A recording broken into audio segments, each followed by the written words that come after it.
அவ்வளோதான் limit. அன்புமணியை கிழின்னு கிழித்த Premalatha, எடப்பாடிக்கும் good. இது பற்றி ஜெம் தொலைக்காட்சி வழங்கும் சிறப்பு செய்தி தொகுப்பை தற்பொழுது பார்க்கலாம்.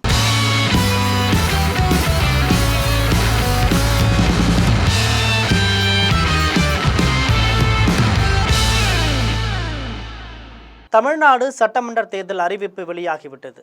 வருகிற ஏப்ரல் 23ஆம் தேதி வாக்குப்பதிவு நடைபெற இருக்கு. தொகுதி பங்கீடு, வாக்குறுதிகள், பிரச்சாரம் ஆகியவற்றால அரசியல் களம் சூடு பிடிக்க தொடங்கியிருக்கு. பிரச்சாரம் என்றால் அரசியல் கட்சி தலைவர்கள் மாறி மாறி புகார் கூறுவது இயல்பு. எடப்பாடி பழனிசாமி அன்புமணி விமர்சனங்களுக்கு பிரேமலதா பதிலடி கொடுத்திருக்கிறார். அன்புமணிக்கு ஒரு படி மேல சென்று ஒருமையில எச்சரிக்கை விடுத்திருக்கிறார். திருவண்ணாமலை சேத்துப்பட்டில் தேமுதிக பொதுச் செயலாளர் பிரேமலதா விஜயகாந்த் பிரச்சாரம் செய்தார். அப்போது பேசிய அவர், 4 நாட்களுக்கு முன்பு எங்க எதிர்க்கட்சி தலைவர் வந்திருக்கிறார், அதிமுக வேட்பாளருக்கு ஆதரவாக பிரச்சாரம் செய்தார். நாம் எவ்வளவு கண்ணியத்துடன் பிரச்சாரம் செய்து கொண்டிருக்கிறோம், அவர்கள் கொஞ்சம் கூட கண்ணியமே இல்லாமல் பேசிக் கொண்டிருக்கிறார்கள். கடமை கண்ணியம்.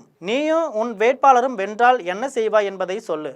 அதை விடுத்துவிட்டு குடும்பத்தை இழுப்பதெல்லாம் ஆகாது. நீ கண்ணிய குறைவாக பேசினால் மக்களே உன்னை அடிச்சு விரட்டுவார்கள். அதில் மாற்று கருத்தே இல்லை. உங்களை பற்றியெல்லாம் நான் பேசுவதே கிடையாது. எதற்கு எங்களை பற்றி பேசுகிறீர்கள்? உன்னால் முடிந்தால் உன் வேட்பாளர் என்ன செய்வார், மக்களுக்கு என்ன செய்வோம் என்பதை சொல்லு. அதை விடுத்துவிட்டு தேமுதிகவை பற்றியும் எங்கள் கூட்டணியில் உள்ள திமுகவை பற்றியும் கலைஞர் ஐயா குடும்பத்தையும் வேட்பாளரையும் அவதூறாக பேசினால் மக்களே தமிழ்நாடு முழுவதும் உன்னை அடிச்சு விரட்டுவாங்க. நாங்கள் மிகவும் கண்ணியமான கட்சி.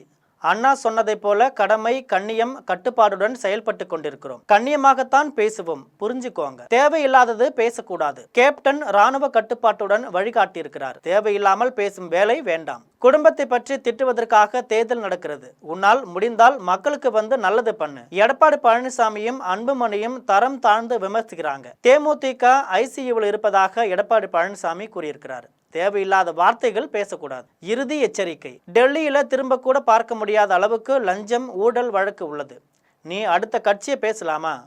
எங்களை விமர்சிக்க உனக்கு தார்மீக உரிமையே இல்லைன்னு அன்புமணிக்கு இறுதி எச்சரிக்கையை விடுக்கிறேன். 2024 நாடாளுமன்ற தேர்தலில் அதிமுக கூட்டணியில் 5 சீட்கள், 1 மாநிலங்களவை சீட் தருவதாக எடப்பாடி பழனிசாமி ஒப்பந்தமே போட்டார். மாநிலங்களவை MP சீட் தருவதாக கூறி ஏமாற்றிய எடப்பாடி பழனிசாமி என்றார்.